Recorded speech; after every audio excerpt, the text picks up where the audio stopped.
Bonjour à toutes et à tous et bienvenue dans l'émission à un pixel près, j'espère que vous allez bien. Je vous propose aujourd'hui de retrouver François Bertrand, le patron du studio de jeux vidéo La Moutarde, dans un entretien qui est un petit peu particulier puisque cela correspond à un format que j'ai appelé les Indé Game Dev. Ce sont des découvertes interviews de jeux vidéo indépendants en compagnie des gens qui les créent, ce qui veut donc dire que vous allez retrouver dans cet épisode à la fois un ton moins formel que ce que vous auriez à la radio, mais aussi le fait que en fait on va se retrouver avec des questions très spontanées puisque cela correspond finalement à la découverte du jeu au moment où en fait je pose ces questions-là. Et effectivement on est sur la découverte du jeu Terra Memoria, qui est un jeu indépendant très ambitieux puisqu'il s'agit d'un JRPG, c'est-à-dire d'un jeu de rôle façon école japonaise. Globalement, imaginez le Seigneur des Anneaux. Eh bien, en fait, vous avez en réalité plusieurs lieux, vous avez plusieurs personnages, chaque personnage et chaque lieu ayant leur propre histoire. Eh bien, finalement, quand vous faites un JRPG, c'est exactement le genre d'échelle dont vous avez besoin. Donc, pour un studio indépendant, c'est pas évident. Il faut créer les dialogues, il faut avoir des mécaniques de jeu intéressantes pour que le jeu puisse être joué et être sympa à jouer. Et effectivement, on aborde avec François pas mal de thématiques dans cet épisode, notamment sur la sortie même du jeu, c'est-à-dire comment est-ce que le studio, entre guillemets, est confronté au public vis-à-vis de son jeu et des retours, mais aussi vis-à-vis de l'édition elle-même, c'est-à-dire de son rapport à l'éditeur, de son rapport également au public vis-à-vis de ce que eux auraient aimé produire en tant qu'objet physique, notamment les fameux goodies, les objets collector. Et de l'autre côté, effectivement, on va utiliser un langage qui parfois est un peu énigmatique. Alors normalement, c'est très compréhensible, mais c'est vrai que typiquement, on va utiliser le terme release pour en réalité la sortie du jeu, où on va utiliser le mot trailer pour la bande-annonce. Bref, vous avez ce genre de choses, mais normalement, l'entièreté de la réponse est quand même assez compréhensible. Ce qui est intéressant, c'est qu'effectivement, on va creuser profondément le sujet parce que les gens qui suivent le direct au moment où ça arrive peuvent poser leurs questions et c'est pour ça que vous avez autant en fait de profondeur dans les réponses. Vous avez donc la possibilité vous aussi de retrouver ce genre d'émissions sur Twitch. Ce sont des émissions en direct sur la chaîne Un des Jeux, UNDESJEUX, que j'anime, et donc effectivement ce format est beaucoup plus long puisque le format complet dure entre 2 et 4 heures. Voilà. Donc effectivement, on est très largement au-delà d'une émission de 30 minutes, mais là l'idée c'est de retrouver justement l'essentiel de ces entretiens sur une ou deux thématiques précises. Bon épisode, et puis effectivement, bonne découverte, j'espère, de Terra Memoria si vous avez l'occasion de le tester. Donc ça, c'est une quête au long cours. C'est pas la quête principale, c'est un truc que tu fais au fur et à mesure de ton aventure. Donc Ok. ça fait partie des événements qui arriveront un peu plus tard. Je gagne des pins. J'ai trouvé un pins. Ces petits bijoux augmentent les caractéristiques en combat. J'aime beaucoup l'idée que si ça se trouve, il y a des jeunes, ils savent pas ce que c'est que des pins. Bah, je suis Bah ça, désolé, c'est mais... pareil, ça aurait été des super goodies à faire Ah, mais pour un plan market. Bah ouais. Et tellement. voilà, tu Le vois, c'est pins, pas c'est du les idées chien. qui nous ont manqué. Ouais, j'avoue. Après, en vrai, une sortie un jour, si vous le sortez version boîte collector, ça en fait des trucs. Hein. On aimerait. Ouais, Effectivement. ce qu'on voulait, c'est vraiment d'avoir un compagnon que tu puisses imprimer. Même, on va fournir les PDF à tout le monde bientôt là. Et donc du coup que tu puisses avoir un compagnon avec toi que tu peux imprimer si tu veux ou que tu peux avoir sur ton téléphone qui t'aide Ok. un peu dans ton aventure, qui te donne des tips sur certains trucs. Donc là, disséminé en fait dans le guide, il y a beaucoup d'informations sur le lore. Il y a des choses que t'as pas forcément encore compris mais qui feront du sens aussi après pendant l'aventure. Donc c'est vraiment, on l'a vraiment pensé comme un compagnon de jeu physique. J'avais adoré cette idée-là qu'il y avait dans Ni no Kuni, le premier. Où Ah t'avais oui, le ok. guide, et pareil dans l'édition collector, t'avais le guide en physique. Et j'avais Hmm. adoré ça, un peu enfin tous les projets un peu cross-média comme ça où t'as une partie un peu physique tangible derrière. J'adore ça. Donc c'était quelque chose qu'on voulait vraiment faire pour Terra Memoria et on est content parce qu'on a pu en imprimer quand même quelques-uns sur notre soirée de lancement. Tu as pu récupérer un de ces exemplaires, un de ces 100 exemplaires ultra limité. Tout à fait. Mais voilà, on aimerait bien une version physique collector de Terra Memoria avec ce goodies-là. Ça serait le rêve. On aimerait bien.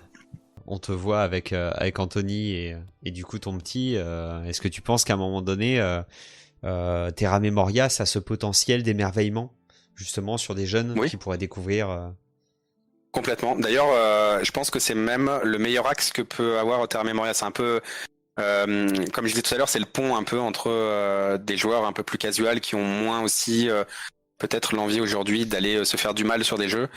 Et qui du coup vont trouver en Terra Memoria un RPG plus accessible, un petit peu comme peut l'être Pokémon. En fait, Pokémon quand il joue en compétition, oui, t'as toute la strat que c'est ultra riche comme gameplay, mais en fait la plupart des gens vont jouer à Pokémon de manière très casual, en spammant les attaques super efficaces, en montant un ou deux Pokémon dans leur équipe au max et vont rouler sur le jeu comme ça.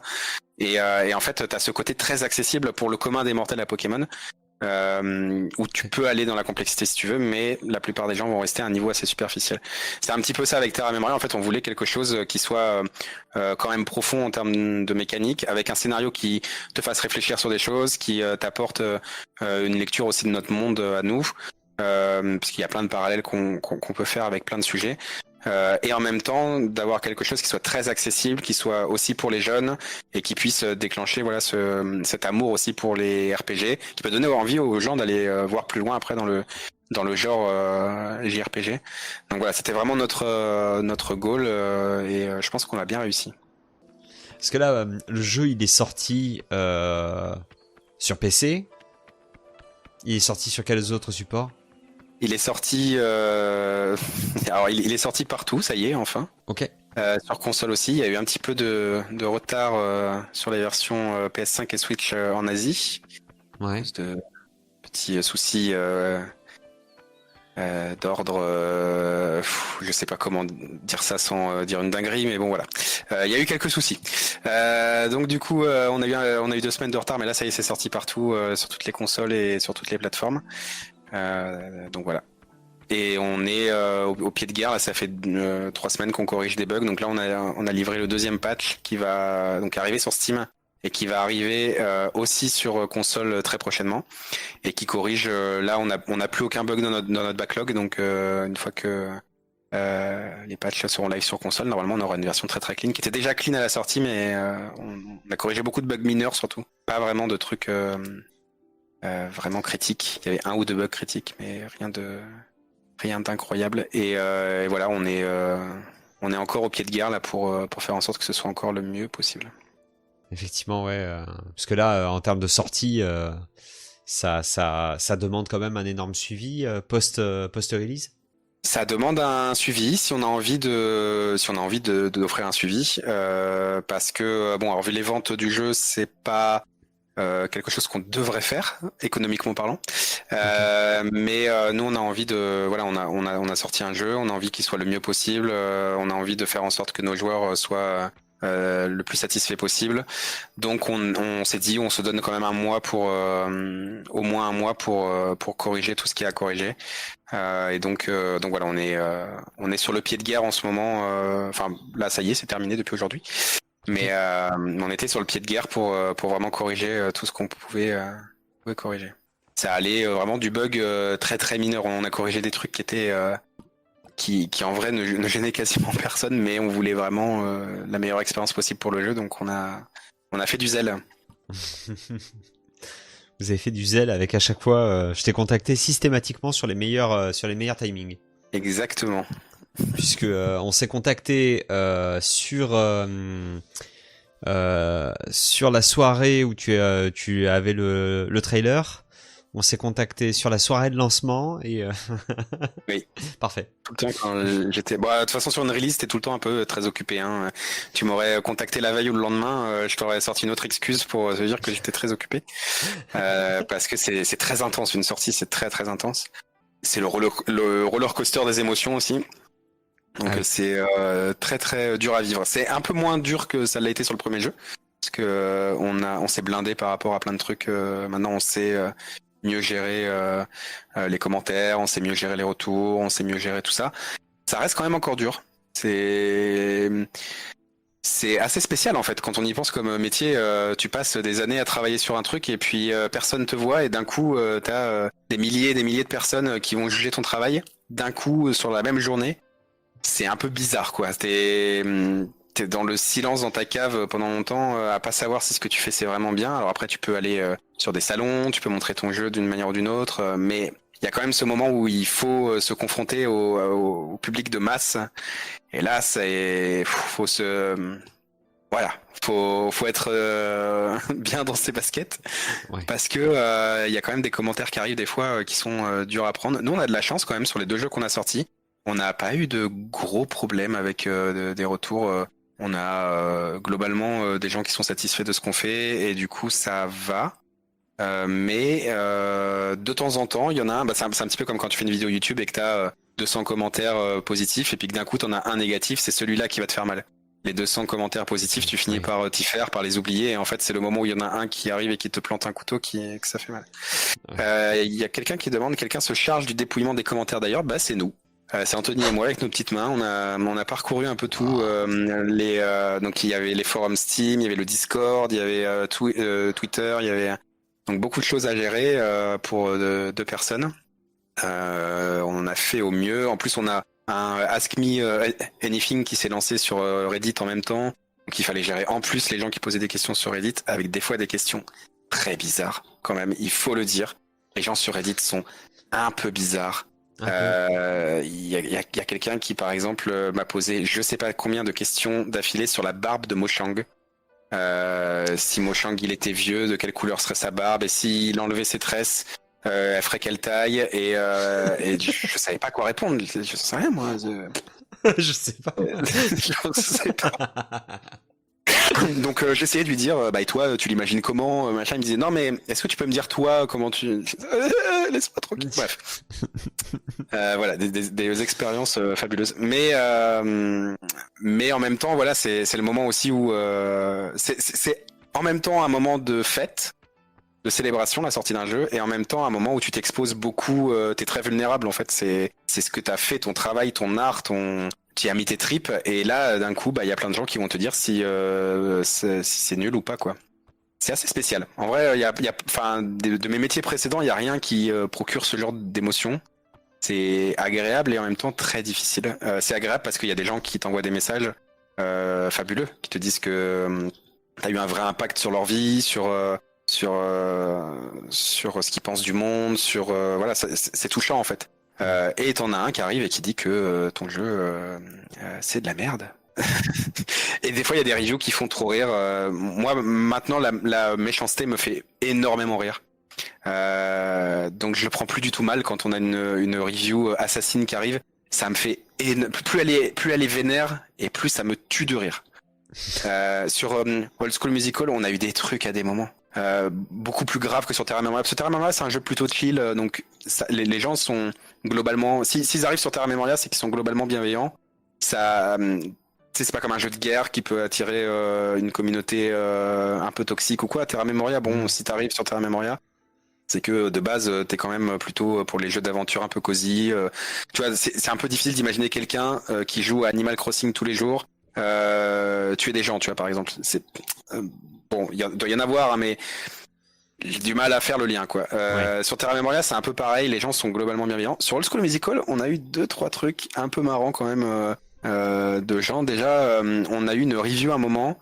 Ça, je savais pas que ça existait, mais une review d'un site catholique qui a donné un score de pureté à Old School Musical. Est-ce que le jeu est catholique friendly quoi. Okay. Et c'était trop drôle parce que t'as l'habitude de voir des reviews qui pointent les défauts de ton jeu et les qualités et tu finis par les connaître en fait. Mais est-ce que ton jeu est un bon jeu pour les catholiques? Ça c'est pas souvent que t'as l'occasion de te poser cette question. C'est pas souvent. Et les conclusions étaient très drôles. Vraiment les points négatifs qu'on a pris. Moi, ça m'a fait rire énormément. On a un des 2 personnages, par exemple, dans Old School Musical, qui est un homme, mais qui est très à l'aise à porter des robes. Bah ça nous a fait perdre des points de catholicisme. Je crois que dans les indés game dev, c'est la première fois qu'on fait un jeu qui vient juste de sortir. On avait parlé avec Geoffrey Babilotte de Karmazoo, mais qui était déjà sorti, donc le truc était redescendu, etc. Il y avait déjà une communauté, on est sur du multijoueur, donc il y a vraiment des particularités. Et d'habitude, on fait des protos, donc évidemment, où il y a des trucs qui sont pas finis, il y a des trucs qui pétaient, etc. Et on est dans la perspective d'un jour avoir un jeu fini. Là, c'est vrai que c'est assez intéressant. Est-ce que vous pensiez justement partir dans une certaine, comment dire, il y a certaines séries, il y a certains jeux, quand ils les pondent, c'est en mode, voilà, on vise le 8 sur 10, on vise le 80%. Est-ce que ça a été votre cas aussi, ou est-ce que vous étiez d'abord vraiment sur une logique de création pure, et ensuite de voir comment les gens allaient réagir? Si, carrément, ça a été super important de tirer des statistiques, justement déjà pour savoir si on était dans plutôt un succès, dans plutôt au contraire un jeu qui plaisait pas du tout. Et c'était encore plus important de faire vraiment une analyse factuelle parce que en fait ce qui s'est passé avec Terra Memoria, c'est deux choses. Déjà, on a eu le problème des langues asiatiques qui nous a apporté pas mal de reviews négatives sur la sortie du jeu. Ce qui fait que le score a plongé très très vite. Et en plus de ça, vu que c'est un jeu qui est très long, qui fait une vingtaine d'heures, en fait, les gens qui vont pas aimer vont laisser très vite une review négative. Par contre, les gens qui ont aimé, il faut qu'ils arrivent à la fin du jeu pour laisser une review positive. Donc du coup, ça fait que tu as beaucoup de reviews négatives qui vont arriver à la suite. Et en fait, tu vas attendre 3-4 jours, et là, au bout de 4 jours, t'as une vague de reviews positives qui arrivent, parce que ça y est, les gens ont terminé le jeu, et là, donc du coup, ils viennent de laisser des reviews positives. Donc en fait, on a le score qui a plongé dans un premier temps quasiment à 70% sur Steam, et là, on est à 86, je crois, ou 87. Mais parce que du coup, il fallait ce temps un petit peu, et sur le coup, si tu perds pied, tu vois que des reviews négatives arriver, tu vois, c'était dur. En plus, on était tout seul avec Anthony sur le week-end de sortie. C'était le week-end de Pâques, c'était le week-end de 3 jours. Donc notre éditeur, ils étaient en week-end. Nous, on était tout seul au front sur Steam à gérer tout ce bordel. Et du coup, il a fallu prendre du recul sur ce qui était en train de se passer pour analyser correctement les choses, pour pas se faire du mal, pour se dire attends, qu'est-ce qui est en train de se passer, et tirer des leçons de statistiques de qu'est-ce qui s'est passé dans Terra Memoria. Est-ce qu'on a progressé aussi, parce que mine de rien on a pris beaucoup les retours du Steam Next Fest, donc on a corrigé des choses à la suite du Next Fest. Donc est-ce que par exemple les choses qui étaient perçues un peu négativement au Next Fest, les corrections qu'on a fait, est-ce que ça a fonctionné? Est-ce que le réalignement un peu marketing qu'on a fait, il a fonctionné? Donc tout ça, c'est des choses qu'il a fallu analyser un peu brutalement, mais et surtout sans y mettre son affect. Et c'est ça qui est vraiment dur. C'est ton jeu, c'est tes tripes, donc c'est vraiment très dur de rester neutre, de pas te perdre pied, de se dire que il faut en tirer quelque chose, quoi. Mais on n'avait pas un objectif précis de score en tête en se disant il nous faut ça. On avait fait une mock review, donc qui consiste à envoyer son jeu à des entités qui donnent une note telle qu'elle serait si le jeu sortait en l'état. Donc on en avait fait une l'année dernière. Donc notre objectif, c'était de faire mieux que ce qu'on avait eu à la mock review, parce qu'on avait fait beaucoup d'ajustements sur le jeu. Donc on a pris 10 points quand même par rapport à la mock review. Donc ça, c'est très très cool. Mais globalement, non, pas vraiment d'objectif sur les notes. De toute façon, nous on fait des jeux vidéo un peu en se disant, c'est un peu le mantra de la boîte, c'est on fait les jeux auxquels on aurait aimé jouer. C'est de se dire que à la fin, le jeu qu'on a sorti, même s'il rencontre pas son public, même si c'est pas un énorme succès commercial, c'est un jeu qu'on aurait aimé voir sortir. Sur Terra Memoria, par exemple, on avait une vraie vision de ce qu'on voulait pour l'industrie même. Par exemple, si tu ouvres la carte en faisant 1 sur ton clavier, tu verras qu'il n'y a pas d'objectif en fait de quête pointée sur la carte. T'as une carte, tu vois les zones, tu peux zoomer sur la carte pour voir plus précisément les zones que tu as découvertes, mais tu n'as pas de pointeur d'objectif. Tu peux pas savoir si tu vas dans le menu principal en faisant échappe. Tu vas voir que tu as ton quest log, donc tu vois toutes les quêtes que tu as en cours. Il te dit l'endroit où tu dois aller ensuite, mais vaguement. T'as pas de pointeur de carte en fait. T'as pas de ton objectif qui est marqué avec un faisceau lumineux, avec. Et en fait, ça c'est quelque chose qu'on voulait vraiment, en se disant, ok, on en a marre, nous en tant que joueurs, on en a vraiment marre de la boulimie de quête, des jeux qui se basent uniquement sur ton shot de dopamine, qui sont là uniquement pour que tu sois satisfait d'avoir pris un truc, de l'avoir complété, et où en fait tu finis par t'en foutre un peu du jeu, de l'univers, de ce qui se passe dedans. Tu t'intéresses pas vraiment à tout ce qui a été construit, à tout ce qui a été fait. Alors que des fois c'est des jeux en plus où il y a beaucoup à découvrir dans le jeu. Mais en fait tu t'y intéresses pas parce que tu es là juste pour ton shot de dopamine. Et en fait avec Terra Memoria, on s'est dit ok, on va diviser avec cette idée, mais on veut vraiment quelque chose où tu t'intéresses vraiment au jeu. C'est pour ça qu'il y a le guide régional, c'est pour ça qu'il n'y a pas de suivi de quête précis avec un curseur sur la carte. Donc en fait, il faut s'intéresser au monde. Si tu veux découvrir ce qu'est Terra Memoria, il faut lire les dialogues, il faut lire les notes, il faut lire le guide. C'est un jeu qui se mérite en fait. Découvrir le lore de Terra Memoria, ça se mérite. Et ça, c'est quelque chose qu'on avait beaucoup dans les vieux jeux en fait. Quand tu regardes même les JRPG de l'époque, ils t'indiquaient jamais où aller en fait. Tu progressais dans l'aventure, t'allais un peu au hasard, tu découvrais des trucs secrets. Le jeu Chocobo doré dans Final Fantasy VII, en vrai c'est quasiment impossible à avoir sans un guide, sans un truc qui t'explique à peu près comment le faire. Et en fait c'est ça qui était génial, t'avais le plaisir de la découverte, tu découvrais des trucs des années après que t'avais pas fait.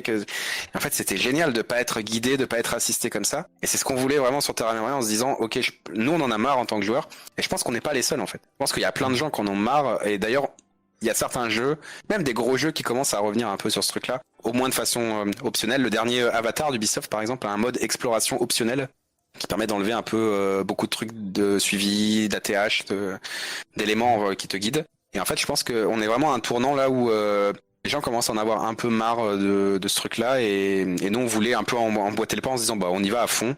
On propose un truc qui soit à mi-chemin entre les jeux tels qu'on les a connus quand on était gosse et en même temps un truc qui soit pas aussi assisté que les jeux d'aujourd'hui, quoi.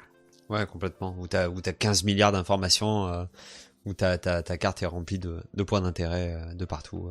Bien d'accord. Il y a Marmoa qui pose une très bonne question, qui demande est-ce que c'est pas aussi une question de disponibilité? Moi je reconnais que je joue en pointillé, donc des fois il peut se passer plusieurs semaines sans que je touche à ma partie. Donc revenir sans être dessus sur certains de mes jeux, je galère. Et c'est pour ça qu'on a mis en place une feature dans Terra Memoria. Si tu vas dans le menu principal en faisant échappe et que tu sélectionnes une quête, en fait il y a le quest log qui te résume les dialogues importants qu'il y avait en rapport avec cette quête. Donc si tu vas dessus, voilà, toutes les lignes de dialogue les plus importantes sont ici, et donc tu peux retracer ce qui s'est passé dans une quête en relisant les dialogues importants qu'il y a eu sur cette quête-là. Donc même si tu reviens un petit peu après, tu vas pouvoir rattraper un peu le truc en cours, mais sans que ça te donne la destination précise de là où tu dois aller. Donc on a pensé quand même à ce truc-là parce que évidemment c'est pareil pour nous. En plus, alors maintenant que je suis papa. Terminer les longues sessions de jeu, c'est terminer les films, c'est terminer on allume la console pour jouer un quart d'heure et puis on la rééteint quoi. Donc du coup c'est encore plus important pour moi en tant que joueur d'avoir ce genre de feature et on voulait vraiment concilier un peu les deux quoi. Il y a une chose qui m'a fait penser à une petite question. On en avait un tout petit peu évoqué, mais en off, avant le live, tu as parlé donc du lancement et du fait que Anthony et toi, vous aviez passé le week-end à travailler sur les reviews. Et à un moment donné, tu as mentionné l'éditeur. Car le jeu est édité à part, mais c'est vous qui avez tenu à bosser sur les reviews. C'était un choix personnel, ça ? Je contextualise ma question.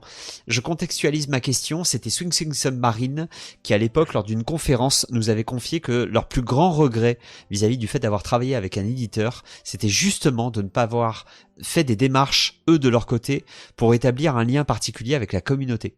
Je suis 100% d'accord avec cet état de fait. D'ailleurs, okay. Swing Swing Submarine sont des gens très intelligents qui nous ont énormément aidés pour la sortie de Old School Musical. À une époque où on était vraiment personne et où on faisait OSM dans notre coin sur notre temps libre. Donc c'est des gens que j'apprécie beaucoup et oui, ils ont tout à fait raison sur Old School Musical. En fait, on avait le truc complètement différent. En fait, on a fait tous les salons de France sur des années et des années de développement du jeu.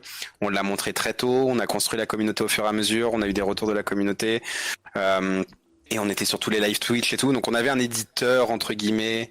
Je dis bien entre guillemets, parce qu'à cette époque-là, ils étaient vraiment 2 ou 3 dans la partie édition, donc c'était comme s'ils étaient quasiment 0. Ils nous donnaient juste accès à kit de développement de Nintendo Switch, tout ça, mais en tant qu'éditeur à proprement parler, marketing, tout ça, C'était des compagnons de salon. C'était très cool d'ailleurs d'aller sur les salons avec eux. Ça nous aidait énormément d'avoir même un soutien logistique pour les salons, ne serait-ce que ça, d'avoir les stands de près, Mais par contre, on allait au front. On allait au front avec eux. On était en première ligne. Sur Terra Memoria, on a pris les choses complètement différemment.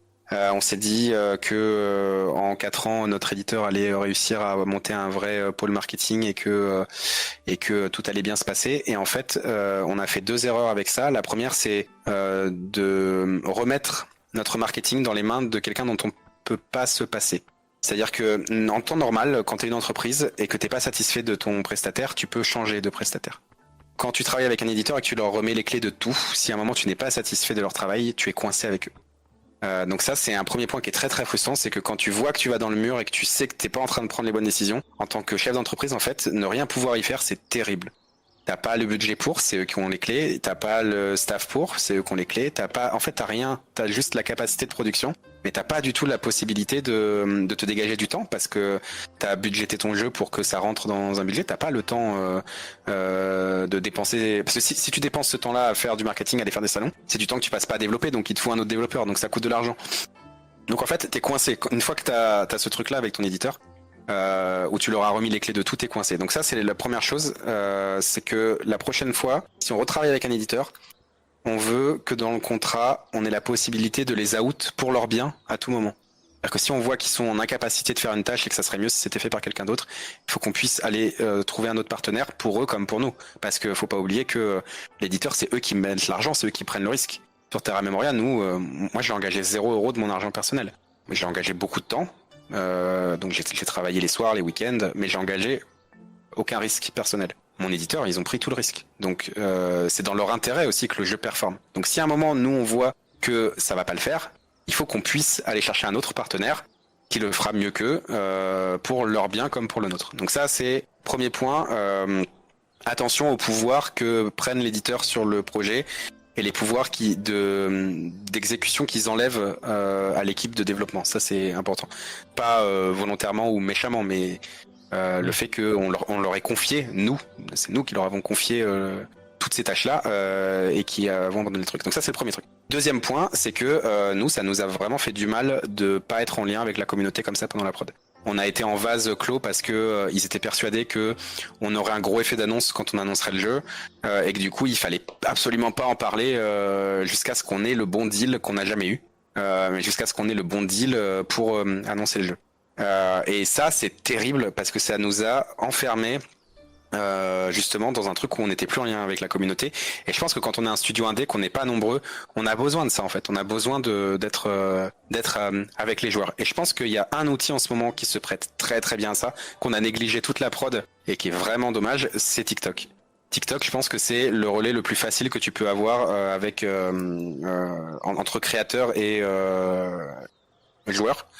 C'est un peu c'est beaucoup moins fermé qu'un Facebook par exemple. Facebook, bon, t'as les pages fans, t'as tout ça, mais il y a des engagements à prendre pour arriver jusqu'au créateur. En fait, TikTok, ça ressemble un peu plus à Twitter, quoi. T'as un accès un peu libre à tout le monde.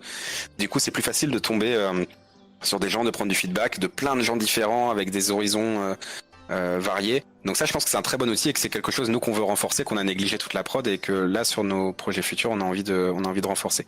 Donc nous, c'est les 2 points de frustration qu'on a eu avec le fait d'avoir un éditeur.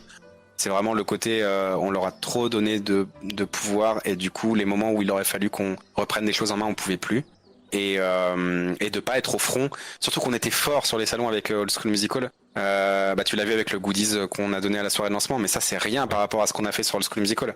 C'était un jeu de rythme rétro et on avait fait des kits presse, on avait fait des boîtes de NES.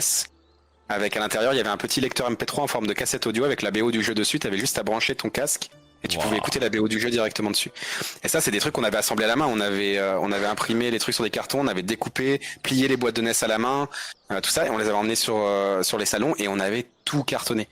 On avait des articles dans toute la presse et tout, mais parce qu'on était fort en idée en fait. Les forces d'un studio indé, souvent quand tu fais de l'art, c'est justement d'être capable d'amener aussi ce côté artistique au marketing, d'amener un truc où tu vas avoir une bonne idée en fait, un truc qui se dénote du reste, pas juste de l'exécution pure.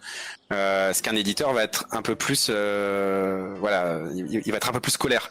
Il va amener du marketing d'exécution. Toi, tu peux amener du marketing créatif Et c'est là où nous on était forts et on a perdu cette force-là sur Terra Memoria parce qu'on n'est pas allé sur les salons. On avait plein d'idées, plein de choses qu'on pouvait faire, mais en fait on les a jamais amenées jusqu'au bout. Et ça c'est quelque chose aussi qu'on veut retrouver sur le prochain projet. On se dit on est fort en goodies, on est fort en idées créatives et du coup c'est ces forces-là du studio qu'il faut qu'on mette en avant, quoi. Voilà, donc c'est extrêmement intéressant de voir non seulement la vision du studio sur la sortie de leur jeu, enfin la sortie de leur jeu, quand il s'agit d'être confronté à la fois aux critiques et à la fois justement au public qui parfois peuvent être soit très chaleureux, soit au contraire extrêmement froids dans leurs avis, et effectivement de voir aussi l'impact au niveau personnel, que ce soit en termes de morale, que ce soit en termes créatifs, puisque effectivement souvent on voit les jeux arriver un peu comme les films, c'est-à-dire que on juge un petit peu le résultat à un instant T, sauf que contrairement à un film qui lui ne va pas évoluer, le jeu vidéo lui potentiellement il peut avoir des mises à jour. Et donc effectivement c'est ça qui est intéressant aussi, c'est de voir comment est-ce que le studio finalement réagit au public, qui réagit au jeu, et donc effectivement on a une espèce de boucle qui potentiellement peut créer des jeux qui sont régulièrement entretenus, qui sont régulièrement mis à jour, ou au contraire des jeux qui vont être considérés comme étant finis, justement pour que le studio qui n'a pas non plus des ressources illimitées puisse se diriger vers le prochain projet. En tout cas, j'espère que vous avez apprécié cet épisode. Évidemment, je vous souhaite une superbe fin de journée, et puis je vous dis à demain.